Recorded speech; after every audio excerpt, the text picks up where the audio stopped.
जय प्रभुपाद जय प्रभुपाद जय प्रभुपाद श्रील प्रभुपाद.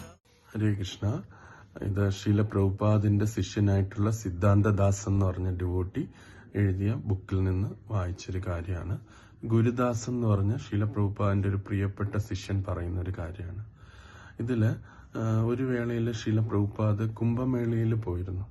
കുംഭമേളയിൽ പോയ സമയത്ത് ഡിവോട്ടീസ് എല്ലാവരും, സീനിയർ ഡിവോട്ടീസ് എല്ലാവരും പ്രഭുപാദിന്റെ അടുത്ത് വന്നപ്പം പ്രഭുപാദ് ചോദിച്ചു, എങ്ങനെ നിങ്ങൾക്ക് അറിയാം കൃഷ്ണൻ ഭഗവാനാണ്, ഈശ്വരനാണ് എന്ന് ചോദിച്ചു. ഉടനെ പല ശിഷ്യന്മാരും പല പല കാര്യങ്ങൾ പറഞ്ഞു. അതിനുശേഷം ശ്രീല പ്രഭുപാദ് പറഞ്ഞു, അതൊന്നുമല്ല. ചിലർ പറഞ്ഞു ഭഗവത്ഗീതയിൽ അങ്ങനെ പറയുന്നുണ്ട്, ചിലർ പറഞ്ഞു നമ്മൾ ആചാര്യന്മാരങ്ങനെ പറയുന്നുണ്ട്, അങ്ങനെ പല കാര്യങ്ങൾ ഭക്തന്മാർ പറഞ്ഞു. അപ്പൊ ശ്രീല പ്രഭുപാദ് പറഞ്ഞു അതൊന്നുമല്ല എന്ന് പറഞ്ഞു. എന്നിട്ട് പ്രഭുപാദ് തന്നെ ആൻസർ കൊടുത്തു, നമുക്ക് നാമം ജപിക്കുമ്പോൾ നമുക്ക് ആ സന്തോഷം കിട്ടുന്നുണ്ട്. നമുക്ക് ഓരോ ദിവസവും കഴിഞ്ഞ ദിവസത്തെ അപേക്ഷിച്ച് നമുക്ക് സന്തോഷം കിട്ടുകയും നമുക്ക് കൂടുതൽ സാക്ഷാത്കാരങ്ങൾ വരികയും ചെയ്യുന്നുണ്ട്. അതാണ് പ്രൂഫ് എന്ന് വെച്ചാൽ proof of the pudding is in eating എന്ന് പറഞ്ഞ് പ്രഭുപാദ് അത് പറഞ്ഞു. നമ്മൾ കഴിക്കുന്ന പുഡിങ്ങിന്റെ രുചി നമുക്ക് എങ്ങനെ മനസ്സിലാക്കാൻ പറ്റും? നമുക്ക് അത് രുചിച്ചാൽ മാത്രമേ മനസ്സിലാക്കാൻ പറ്റുള്ളൂ. അപ്പൊ അതേപോലെ പ്രഭുപാദ് അങ്ങനെ പറഞ്ഞു. അതിനുശേഷം ഒരു 7-8 വർഷം കഴിഞ്ഞതിന് ശേഷം ഒരു മോർണിംഗ് വാക്കില് ഇതേ സന്ദർഭത്തില് ഗുരുദാസ് പ്രഭു അവിടെ ഉണ്ടായിരുന്നു. അപ്പൊ ഗുരുദാസ് പ്രഭു നേരത്തെ ഈ ആൻസർ കേട്ടിട്ടുണ്ട് പ്രഭുപാദിന്റെ.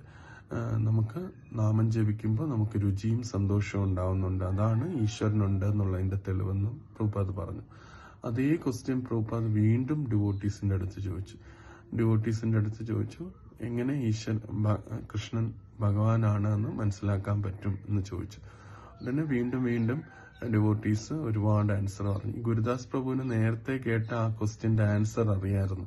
അപ്പൊ അതുകൊണ്ട് അദ്ദേഹം പറഞ്ഞു, നമുക്ക് ആ രുചി കിട്ടുന്നുണ്ട് പ്രഭുപാദ്, നാമം ജപിക്കുമ്പോൾ രുചി കിട്ടുന്നുണ്ട്, ഭക്തിയിൽ വളരുന്നുണ്ട്. അതുകൊണ്ട് നമുക്ക് മനസ്സിലാക്കാൻ പറ്റും കൃഷ്ണൻ ഭഗവാൻ തന്നെയാണ്, അദ്ദേഹത്തിന്റെ വാക്കും അദ്ദേഹത്തിന്റെ നാമവും പരിശുദ്ധമാണെന്ന് നമുക്ക് മനസ്സിലാക്കാമെന്ന് ഗുരുദാസ് പ്രഭു പറഞ്ഞു.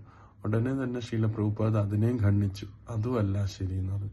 പ്രഭുപാദ് ആൻസർ എന്താ പറഞ്ഞെന്ന് വെച്ചാൽ ഭഗവത്ഗീതയിൽ അത് പറയുന്നുണ്ട് എന്ന് പറഞ്ഞു.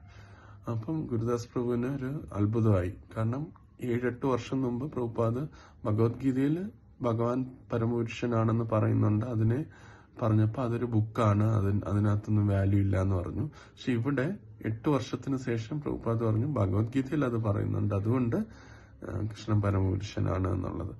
അപ്പം എങ്ങനെ ഇത് മനസ്സിലാക്കാമെന്ന് ഗുരുദാസ് പ്രഭുവിന് ചിന്തയായി. പിന്നെ അദ്ദേഹം കുറച്ചും കൂടെ ആലോചിച്ചപ്പോൾ അദ്ദേഹം മനസ്സിലാക്കി, പ്രഭുപാദ് നമ്മളെ ട്രെയിൻ ചെയ്യുകയാണ്. ഏതൊക്കെ തലത്തില് ഈശ്വരൻ കൃഷ്ണൻ ഭഗവാനാണ് എന്ന് മനസ്സിലാക്കുന്ന വിധത്തിൽ പ്രഭുപാദ് നമ്മളെ ട്രെയിൻ ചെയ്യുകയാണ് എന്ന് മനസ്സിലാക്കി. യഥാർത്ഥത്തിൽ രണ്ടും ശരിയാണ്. നാമം ജപിക്കുമ്പോൾ നമുക്ക് രുചി കിട്ടുന്നുണ്ട്, അതും നമുക്ക് തെളിവാണ് ഈശ്വരൻ ആരാണ് എന്നുള്ളത്, ഈശ്വരന്റെ നാമം എന്താണ് എന്നുള്ളത്. പിന്നെ രണ്ടാമത് ഏറ്റവും ആധികാരികമായ ഭഗവത്ഗീതയില് ഭഗവാൻ പറഞ്ഞു തരുന്നുണ്ട്, അഹം സർവസ്യ പ്രഭു മത്ത സർവം പ്രവർത്തതേ. ഈ ലോകത്ത് കാണുന്ന എല്ലാം ആധ്യാത്മികവും ഭൗതികവുമായത് എല്ലാം എന്നിൽ നിന്നാണ് വന്നതെന്ന് ഭഗവാൻ പറയുന്നുണ്ട്.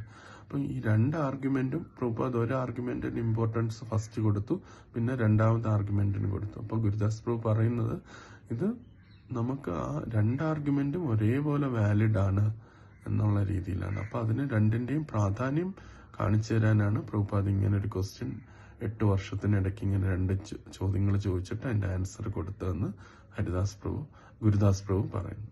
ഹരേ കൃഷ്ണ.